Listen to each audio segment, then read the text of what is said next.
Sebelumnya, saya tidak mementingkan arti keberagaman pada peserta didik, sehingga semua saya perlakukan sama.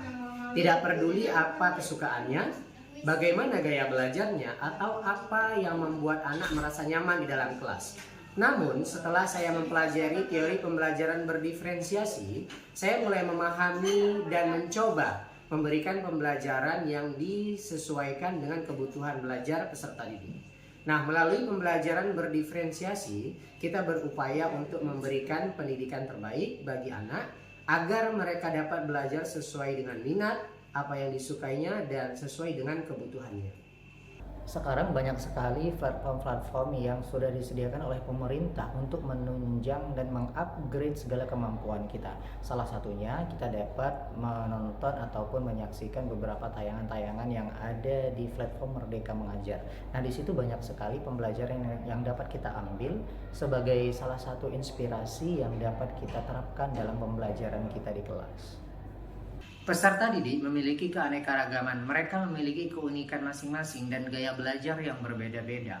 Oleh karenanya, diperlukan adanya pembelajaran yang berdiferensiasi. Nah, salah satu pembelajaran berdiferensiasi yang dapat kita lakukan adalah dengan memanfaatkan atau mengkombinasikan pembelajaran menggunakan berbagai platform atau dengan menggunakan teknologi. Nah, berikut tayangan video pembelajaran saya. Pada awal pembelajaran, peserta didik selalu membiasakan diri untuk menyapa guru dengan mengucapkan salam dan mempersiapkan sebelum pembelajaran dimulai. Kemudian, peserta didik berdoa dan ini sudah menjadi kebiasaan setiap memulai pembelajaran yang dipandu oleh ketua kelas. Selanjutnya, guru menanyakan kabar kepada peserta didik sebagai bentuk kepedulian guru terhadap peserta didik dalam menciptakan ramah anak.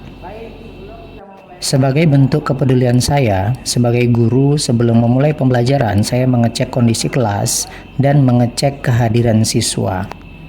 Selanjutnya, sebagai bentuk apresiasi dan motivasi, sebelum memulai pembelajaran, saya bertanya kepada peserta didik saya, siapakah tadi pagi yang melaksanakan sholat subuh dan sebelum berangkat ke sekolah menyalami kedua orang tuanya, di mana ini merupakan sebagai bentuk pengaplikasian terhadap materi yang sudah dipelajari beberapa waktu sebelumnya. Selanjutnya, saya menayangkan sebuah video, di mana video ini merupakan video yang berkaitan dengan materi yang sudah diajarkan beberapa waktu lalu dengan materi yang akan dipelajari hari ini, di mana ini juga merupakan sebagai bentuk apresiasi dan motivasi sampai di mana terhadap pemahaman peserta didik dan dalam mengaplikasikan materi pelajaran yang sudah dipelajari sebelumnya. Nah, melalui video yang saya putar dan saya tayangkan kepada peserta didik, ini merupakan salah satu metode yang saya buat untuk menimbulkan atau menyampaikan pertanyaan pemantik terhadap peserta didik.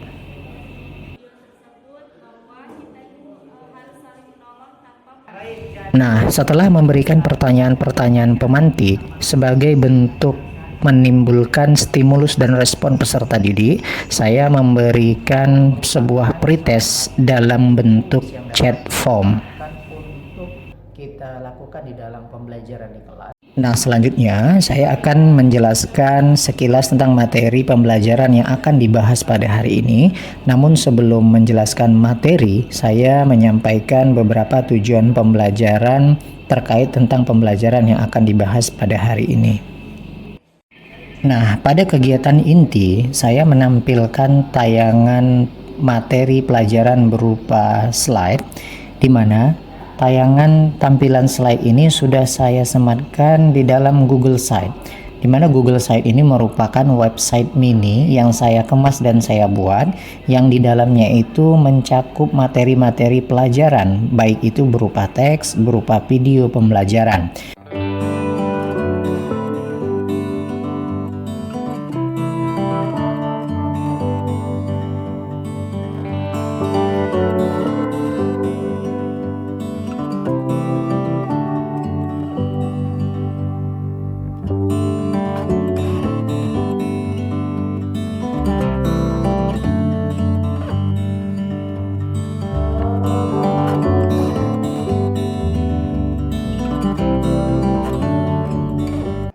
Selanjutnya, agar peserta didik tidak merasakan kejenuhan di dalam proses pembelajaran, setelah mempresentasikan, saya membuat ice breaking, di mana ice breaking ini saya beri judul dengan nama tembak nama.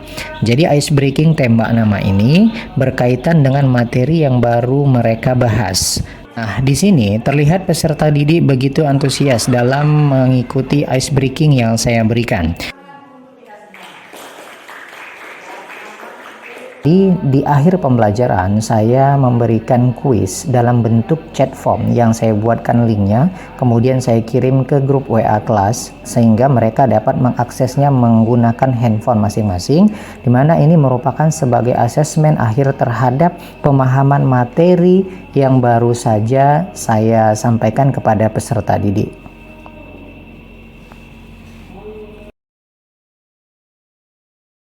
Kemudian setelah menyimpulkan hasil pembelajaran yang saya lakukan hari ini, saya melakukan kegiatan penutupan dan demikian praktik baik yang saya lakukan semoga dapat menginspirasi kepada rekan-rekan dimanapun berada. Terima kasih. Wassalamualaikum warahmatullahi wabarakatuh.